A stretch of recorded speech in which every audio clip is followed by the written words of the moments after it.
So, first episode, let's kind of like give people a rundown of what it's been like being an entrepreneur and kind of start that way. My main thing that I always think about, especially like dragging you into this business pretty much from the start, and you not necessarily seeing entrepreneurship firsthand growing up, did you anticipate when you signed on to do No Baked full time, did you anticipate that it would be this hard? No. Yeah. Yeah, I didn't anticipate it would be hard. I think in the mind of a 23-year-old, and I'll like go back to why I think like the young entrepreneur is like dangerous or more dangerous than the older entrepreneur with more junk in their life is we were able to quit our jobs and go all in on like a random dream without much second thought. We were also able to just think about like absolutely nothing other than the business. No kids, no mortgage, no car payment. I mean, everything was just kind of like set up to become an entrepreneur. So no, I didn't think it would be this hard. But to be honest, it wasn't hard. It wasn't necessarily hard until we had to pivot, until things didn't work out. The first like year and a half, I think we actually had quite a bit of success, and then we shot ourselves in the foot by making our personal lives more complicated. Um, because the guy that's sleeping on the floor that has absolutely nothing to lose, that's the guy that you have to be afraid of, because that guy doesn't have anything to deal with outside of beating you. Versus like now with like kids and like a house and like wanting to like have like nice things or whatever, you start to like realize like, oh, I don't want to like go back to square one, or I don't want to like reinvent myself again. But I Yeah. think that naturally happens as you get older. Did you Yeah. think it would be hard? uh, I thought it would be hard, yeah. But did I think it would be this hard for so long? No. And I think it was impossible to know that. Like, I grew up with small business owners, so if you own a small business and you run one, it's kind of always a struggle. You don't really ever get to that super high point where it starts being easy and you're hands off and blah, blah, blah. So I kind of grew up seeing a sort of struggle, like financially, either having a ton of money at once or financially living check to check, checking the mail every day to make sure a check came in to make payroll. Like, those were things I had seen firsthand. It's just such a 90s thing. Waiting Yeah, for that it's check such to a come through the 90s mail. thing, but somehow we are still doing And that. we get ACH now. Not by everybody yet, No, not though. by everybody, but some people are Um, still living in 1999. Shout out yeah. unnamed distributor. Unnamed large distributor. But no, I saw like a struggle and I thought, yeah, it's hard to be a business owner. At the same time, I thought that I could do it better. And I thought, I thought all these things about my parents and like, oh, I will never make that same mistake and I would never put myself in that same position. And then like you kind of said, the beginning of No Baked, I feel like wasn't hard. Like getting off the ground was easy. I think it was a combination of us being young, not having a lot of money, not having a mortgage, not needing a ton of money, I but think mentally it's just not having anything to lose. yeah, you're Like, not you're not really worrying as much or stressing as much. But also, I think we developed a product that people liked and it was kind of instant. Like, we didn't have to go through the struggle of developing a product and then being like, where are my customers? yeah, Like, where is this group of people that will buy this product? It kind of came to us. It was a really good timing and we were in a really good place. And as far as like edible cookie dough being in the market, like it wasn't a thing yet. We were really filling a hole. And so you're right, the beginning was very easy Yeah, but that compared to the niche still rest. exists, and like we still fill the niche, and we still do really well, and we still have really good product. And I like to tell people, because everything that you're saying is true, um, it's all about like being able to scale. Hmm. Because like the minimum viable product, which is the cookie dough, like the farmer's market with the line that like, just never ends. Like that being like the minimum viable product is awesome because you know that you have proof of concept. You know that your product is awesome, and that as long as you have an awesome product, marketing suddenly becomes really, really easy because, right, you thought you were like a marketing genius and you're 23, and then it's like, well, I'm Yeah. not a marketing genius. I just made a really good product, which makes Hmm. marketing really easy. And there's this saying that goes like, you had to get good at marketing because you were bad at product, and you had to get good at sales because you were bad at marketing. I think that it made everything else a lot easier because we have a good product. The trick, though, seems to be that scaling a bootstrapped company, even with a really good product, is incredibly hard and Yeah. potentially impossible. And I say that coming from like a guy that's tried one, two, three, four, five, six business models. Um, and yeah, I think when you have a really good product and you have an MVP, it then becomes like this Series A problem of how do I scale from like 1 to 10 or 20 million in revenue? If you have like a consumer product like ours, it's $5. Those are some like cool targets. If you had like a SaaS business that was B2B, maybe those targets are bigger, maybe they're smaller because your customer base or your addressable market is smaller. But yeah, I mean, we've struggled bridging that gap so we hit $1 million in revenue in like less than a year, Yeah. and then we've struggled bridging from there to 10 million for the next 7 years. 7 long years. Yeah. So let's back it up. Let's go.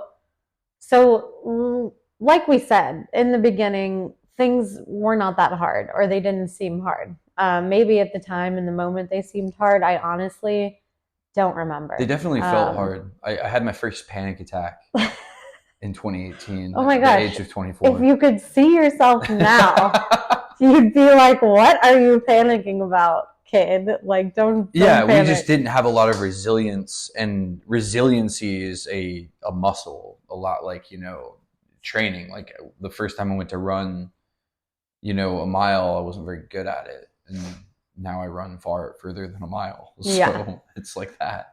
Yeah, so I think backing it up, the point that it started feeling hard for the first time, I think was after we opened the first store in a different city. Not immediately after, because, like, okay, guys, we opened our first storefront in the first year of business. Our second one was open within 6 months of that. So a It very was a quick 1 year timeline. anniversary from you filing for the LLC. Yeah. So very tight timeline.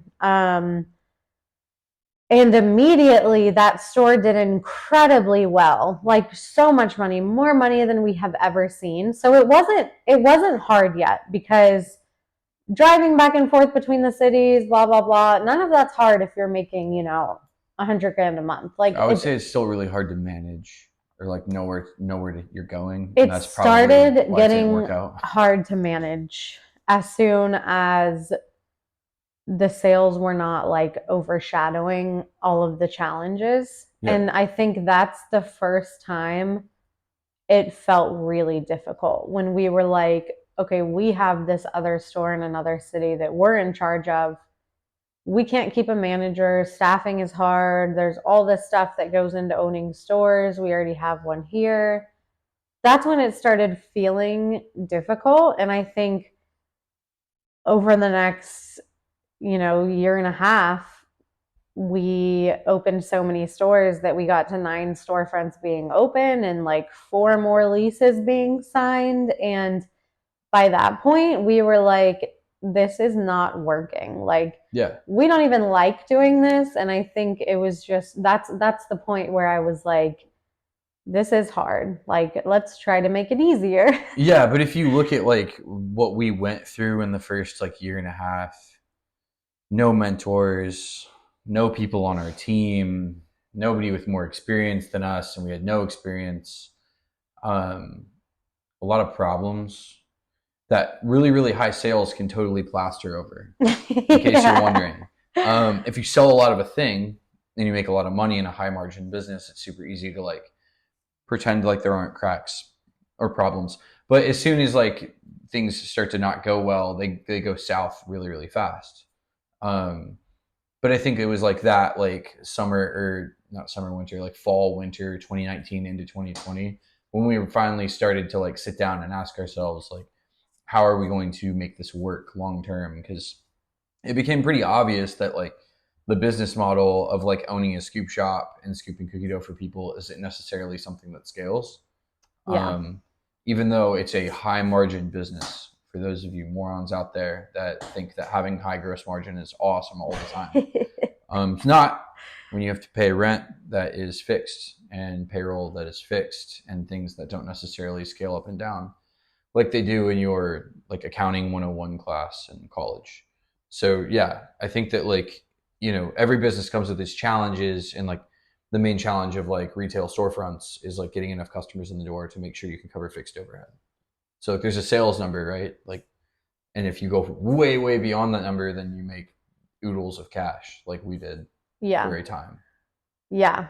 Um, I think at that point, the reason why it felt so hard is because something just wasn't sticking. Like our storefronts were not doing as well as they should. We couldn't recreate the success of the ones that were doing really well. Like Right. something just wasn't making sense. And so when we were basically forced to pivot during COVID, which more on that later, we developed our packaged product. And I feel like since that point, since, selling online to a ton of customers, getting all of that feedback, and then starting to go into grocery stores, I feel like the problems have kind of shifted. Like the fit is there.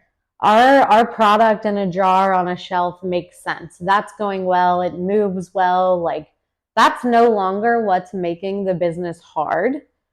Now it's a whole onslaught of problems that, maybe the root is that we're trying to scale really quickly and don't have the money to do so, or all of the other things that go into CPG and manufacturing your own product. But it's like from the hard that was, the end of 2019 to the hard that is now the beginning of 2024, it's so different. Like Yeah, it it's is just very flipped. different. I think that both business models are actually like super viable. Both business models are just really, really difficult. Yeah. The only one that we found out, which is kind of funny, that's not viable is like e-commerce. Yeah. E-commerce for a food product isn't exactly like a walk in the park or a way that you're ever going to make money. No. Which making money is kind of top the priority. I'd say franchising is like a pretty solid business model if you have an approach that can like provide value to your franchisees. Yeah. Because at that point, it's not really about the product is like this opportunity. And then the scoop shop is definitely viable. We still have some open. They still make a lot of money. Um, but it's a really, really difficult business, and retail sucks. Yeah. So not into that. Wholesale has been great. Love making cookie dough, love manufacturing cookie dough. I think if you manufacture your own product, your margins can even be good, but they're not that good. Yeah. So yeah, I mean, the fact that people don't pay you on time, the fact that you have to float a bunch of inventory costs, and the fact that we were starting with essentially no money because we were bootstrapped, Yes. um, is kind of hilarious. Because it's like an unsolvable chicken and egg problem. Like you need money in order to make money, and if you never started with any money, then you have to kind of create the money out of thin air, which we've been sort of good at. But Yeah, I feel like I spend a lot of hours a week creating money out of thin air, yeah, which is really just code for not paying certain people until I have to pay them and paying other people when I have to pay them. And it's like this wheel that's continuously spinning, and I am like the axle, just yeah, holding it all together. Um, yeah, and slowly it's trying to find working capital loans, Yeah, slowly trying to find like investors, which we've been doing recently. and like slowly trying to like build up the balance sheet so we actually have the money to be able to grow and scale. Yeah. Because if anyone else, I mean, a lot of you out there probably run CPG businesses. If you listen to this, you have to have enough money on your balance sheet to float the difference, and you also have to have cash in the bank to deal with the marketing costs, or at least margin if you know it's slotting fees or something else that's going to be like an off invoice deduction. You at least have to have the margin to deal with the problem. And luckily, I think we have the margin. We just have never had like cash in the bank to like Yeah. scale like we're attempting to right now, which is uh, really, really interesting. And it's an interesting problem because none of it is tax deductible. So we make a profit Yeah. and have no money. It makes no sense Yeah. at all, but it is the way that it is. But sometimes I think back to the beginning and I'm like, so I see all these companies that are just starting, right? And a lot of them will start with raising a bunch of money.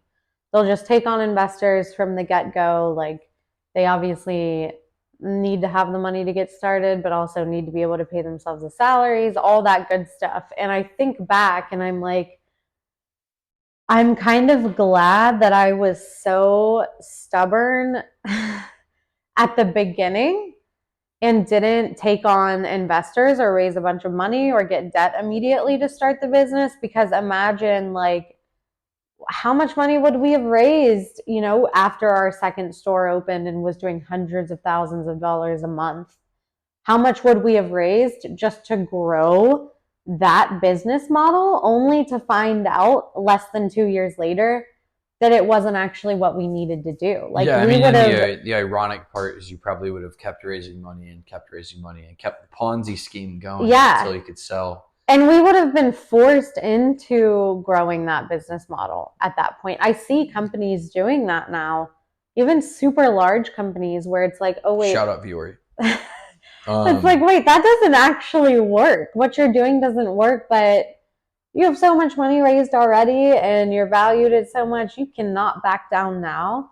Yeah. So I'm always like, thank goodness that we were kind of like ignorant and naive at that point and we didn't go that path and strap ourselves to that business model, because now that we're at a point where we know the business model we're in works and will work for No Baked, we can actually raise money and talk to potential investors with the confidence that we have now, Yeah, and knowing do it what in a we know. thoughtful way. Like if I was to give any advice to like a first time founder, I would definitely tell them that they need to figure out the MVP and they need to figure out the business model prior to Yeah. raising any money at all.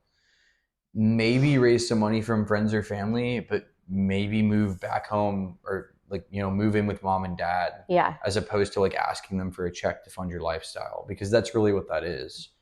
And then beyond that, be really careful about raising money in general. We live in a completely new time, post ZERP. Like there is this like crazy thing that has happened where people are like, oh, I want to run a profitable business. And I think from day one, we've been really focused on running a profitable business because it pays for our Yeah, lives. we've had to be. And it forces us to say no to growth a lot of the times so we can like survive. I think moving forward from here, a lot of founders and a lot of people, and the advice that I would give them is start focusing on like building a business that maybe you're never going to sell. And by doing that, maybe you will end up selling the business, maybe you'll have an exit, but you'll start building something that you see as sustainable for like 30, 40, 50 years from now, which is what we've started focusing on. Whereas like before, it was all about how can I scale this thing to $1 billion in the next 5 years? And if I don't do that, we're screwed. Yeah. So I'm going to have to burn all this money, have to take this giant gamble and find out what happens. Whereas like we can grow at a rate that we can fund or raise money to fund. We don't have to necessarily lose money even if we raise it.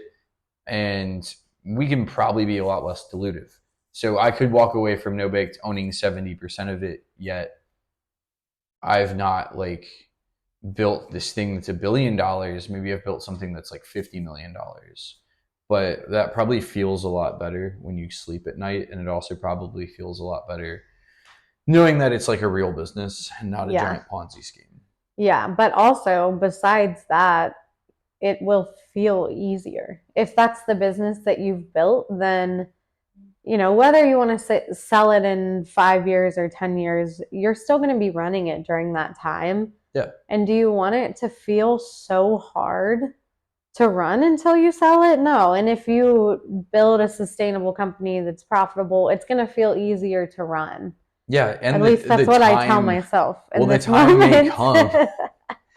The time might come later where you have something like Stanley, where it's a brand that's been around for over 100 years. Yeah. Or you have something like Crocs, or not Crocs, Birkenstocks, which has Mm-hmm. been around since before the founding of the United States.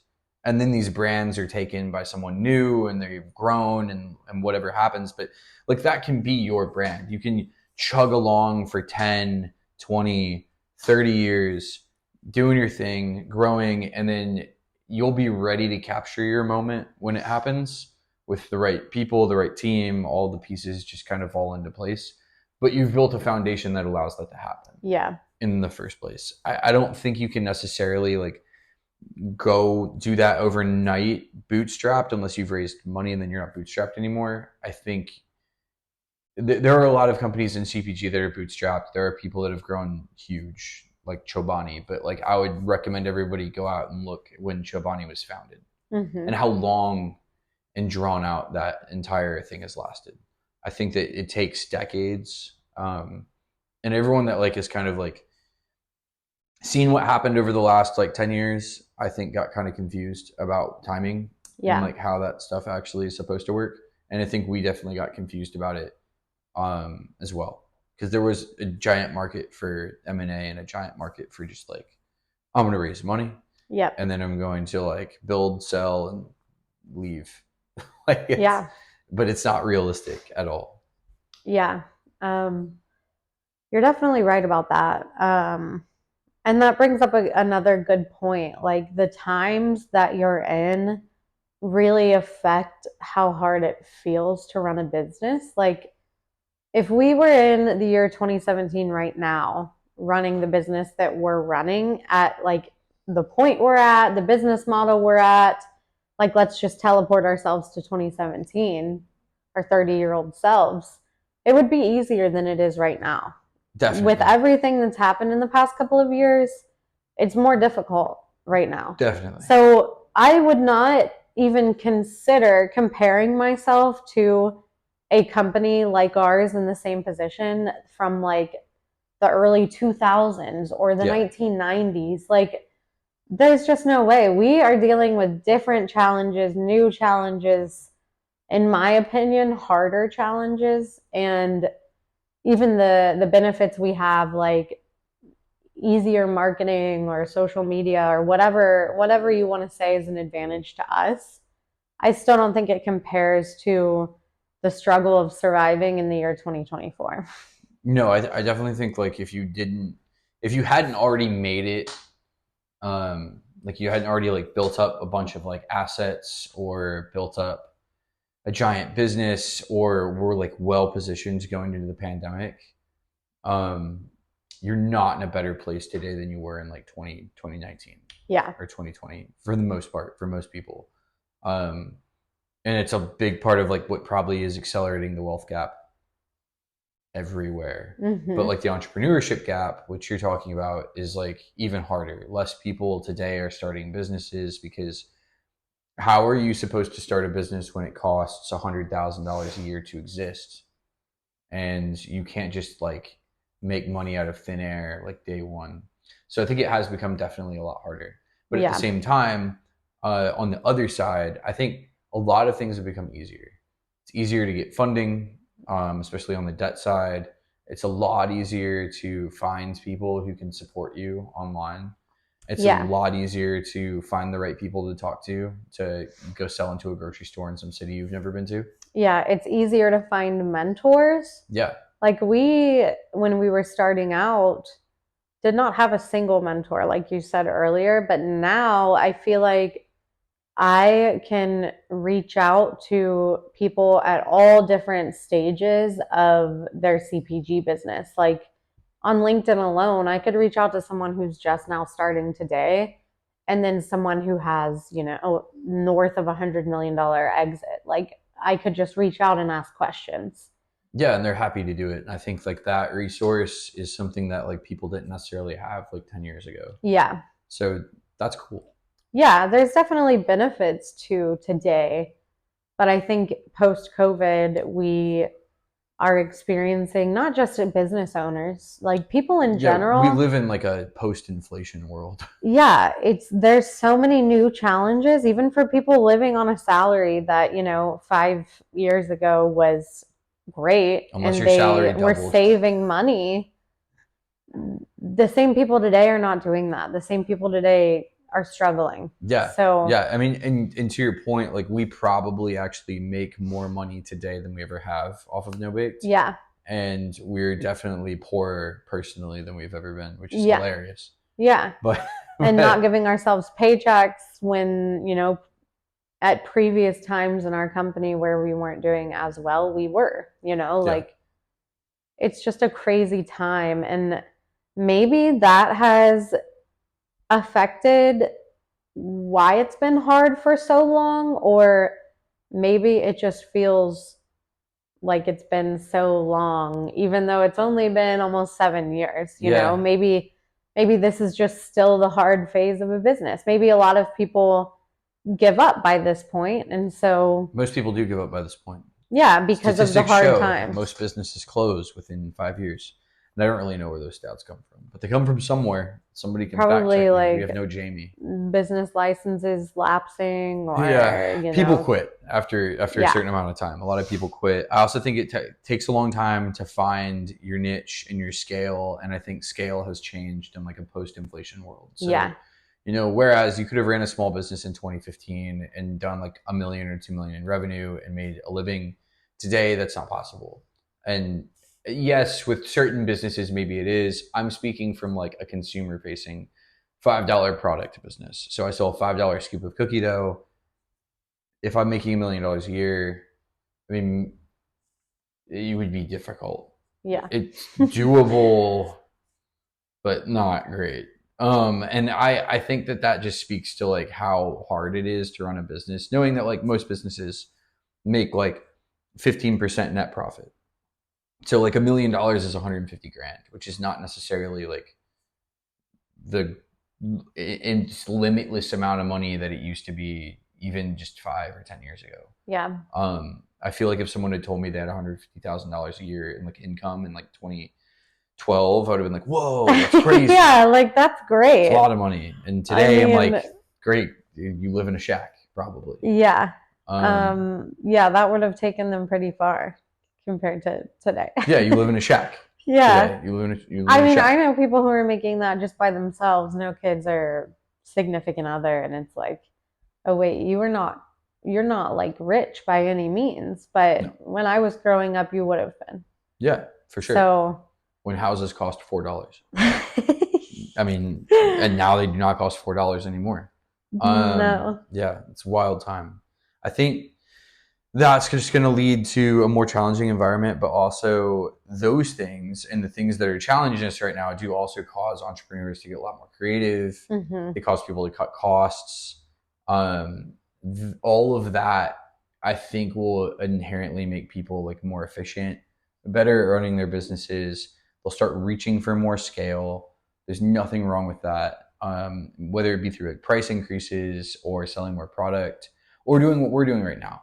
Like if we were to reach $10 million in revenue this year, knock on wood somewhere, it would be pretty incredible because like from that point forward, we're probably never going to experience like 5x growth ever again in 1 year. Yeah. And I don't think that like we'll ever be this strapped for cash beyond that, unless we're going to build like a giant manufacturing plant or something, and then you're just kind of doing it to yourself. Yeah. Like you're making the decision. It's not like right now it's like survive or die. Right. Which is different than like, okay, I'm going to choose to do this thing knowing that it's going to put me in this position for the next a certain year. amount of time. Yeah. Yeah. 2-3 years of like, I'll have no money. Yeah. But you would also have like saved up, prepared. Right. In theory. No one ever prepares, but Well, you can try to prepare, but like I always love to tell you, that, every plan that you make is never going to go the way that you think it Yeah, they're is. all trash. And my projections, by the way, have been getting better. That's Still good news. trash. Still trash. Projections are trash. And the worst part is the reason that they're trash is usually things outside of your control. So like Yeah, but whether also the things that make them better, you can't always anticipate or plan for. Like, no, I think the projections I made for our first store were like way below yeah, because you whatever didn't it know what was settled going out to at. happen, but also now, like, look at our time in CPG, for example. Like, going into it, probably in our heads, we were like, okay, we're going to go for, the Kroger and the Meyer and blah, blah, blah. Like, that's how we're going to grow. But then we stumble upon like Dashmart, for Yeah, they example. found us. Yeah, so Dashmart finds us and is like, actually, we want to sell your jar on our shelves in our, ghost grocery store, blah, blah, blah. And then fast forward to now, they're our biggest retailer. They're our biggest success story with our retail presence. And it's like, Yeah, they came okay, out of left field. they came out of left field. You couldn't have planned for it. You couldn't have put it on a projection because you didn't know it was going to happen. And Yeah. sometimes, now we will have a potential retailer reach out to us and I'll be like, oh, well, I didn't think that was going to happen and it could happen. Yeah. So it's great to have a plan. Well, to add and on to that like not only are projections trash, but our past financials are also trash because they Yes. tell absolutely no story about anything. Yeah, And I think that anyone that looks at like the financial picture of a startup is kind of a clown. a clown Yep. because it means nothing. It really doesn't mean anything. if If you're in you- like growth mode, it means like literally. Yeah, but also if you were going to look at like the financials of a company like us or a company who also pivoted but didn't have as much of a constant revenue source, because we did, like, even when you look at when we pivoted, there wasn't this like, from $1 million to zero type thing that I mean, could. no, but we went from like $250 a month to like 50. Yeah, So but there could have been a it's pretty bad. situation where you go from $250 a month to zero. And imagine if you're a startup like us who finally found their fit, and someone's going to look at that, their correction, like the thing they needed to do and the right decision to make, and be like, oh, well, there's no way. Like, Yeah, and I whatever would the say case that's may why be. like under 10 million in revenue, the best investors are people that invest in team and product Yeah. and like future potential, knowing like no time horizon. Or I Yeah. guess like a 5 or 7 year time horizon. Yeah, or even people who have been there before. Like, Yeah. no offense to, a lot of VCs, but it's like, have you been in the shoes of a startup founder? In Have a you specific even industry. worked for a startup in the industry that you're investing in? Like, those things are important. And you most need of the to have time the done answer that. is no. Yeah. And that's a big problem. Like, that's an issue because you cannot review documents of a business and make a judgment if you don't actually understand where they're coming from or where they've been, like, or where they're going. Yeah, and I have more respect for even like I mean almost anyone other than VCs who haven't been operators. Like and then no, I mean actually yes, offense to like that because I'm offended by you, but I am consistently offended by you. I think that in order to understand a business and the intricacies of what happens on a day-to-day basis and then where it heads and how it grows, you have to be so involved with it and so close to it that you have to like understand all the outcomes that could happen. Yeah. So like that's what my projections can never account for, right? They can't account for like, okay, like there's going to be a week where you're going to have to like scale up production and like on a spreadsheet it says like there's no possible way you can get all the materials in time and like you don't have enough labor to actually make the outcome happen, and so it's not going to happen. But then at the end of the week all of the product has been made, yeah, and somehow everything has been paid for, even if it's like, well, we're not sure how that happened. Yeah, that somehow the impossible just happened. Yeah, that is why you invest in operators and not past financials or like projected financials or other bullshit that people like to spout, or pitch decks. Yeah. You invest in like the team, what they're capable of, what problems they've solved in the past, and maybe like just getting to know them for a while. And I have a lot of respect for people, even like that we know personally, that I don't think people would like see as like founder, CEO, investor, like they know what they're doing. But there are a few people, and I have one specific in mind where it's like I know they've ran a business, and I know people wouldn't know them for that. And it's pretty impressive that they're probably more financially savvy than like every VC I've ever talked to. Yeah, that says a lot. Yeah, it does. It says It's a little concerning. It's a bullshit job. Just saying. Jimmy says no offense and then offense. So if you're a VC and you're listening to this, just turn it off. I guess he's not sorry. Turn it off. Chamath said all of your jobs are going away. So soon they'll be gone. Yeah. Yeah. I think, you know, someone in that position, if they haven't run a business or been part of a startup, they need to at least be able to put themselves in the shoes of the people they're talking to. And sometimes I've spoken to people who haven't been in my shoes before, but I can see that they're trying to understand like where we're at and where we're coming from. And other people, I will try to explain like the situation, and then eventually I just give up because I'm like, well, you're not trying to understand. So of course you're not going to understand. You have to make an effort. And I think until you can learn to put yourself in someone else's shoes, if you haven't been in their shoes already, you just can't judge. Well, it's almost like attempting to understand how we operate No Baked and what we've done over the last 7 years would be very similar to me saying like, I bet I could play violin in a symphony right now. Yeah, you can't do it because you haven't done it. No. Like, I don't know how else to say it. Like, you sound like a clown whenever you say, hey, that looks easy, and then it's someone else's life, someone else's thing. It's so far removed from you. I hate people that assume that they can just tackle random problems that seem simple from the outside, knowing that, like, if it was simple, tons of other people would be doing it. Your part of my French dumbass would not be doing it, and it would just not ever, it wouldn't be the opportunity that it is. It's typically the opportunity that it is because it's a horrible problem to solve. Right. Nobody wants to solve it. Yes. But you, the person that has chosen to solve it, are probably going to be well compensated for the fact that one day you might solve the problem. Right. But all odds, like, you won't be easy. Yeah. And building no business is easy, and solving no problems are easy, and playing violin in a symphony is also not easy. But yeah, they make it look real damn easy when they're up on stage.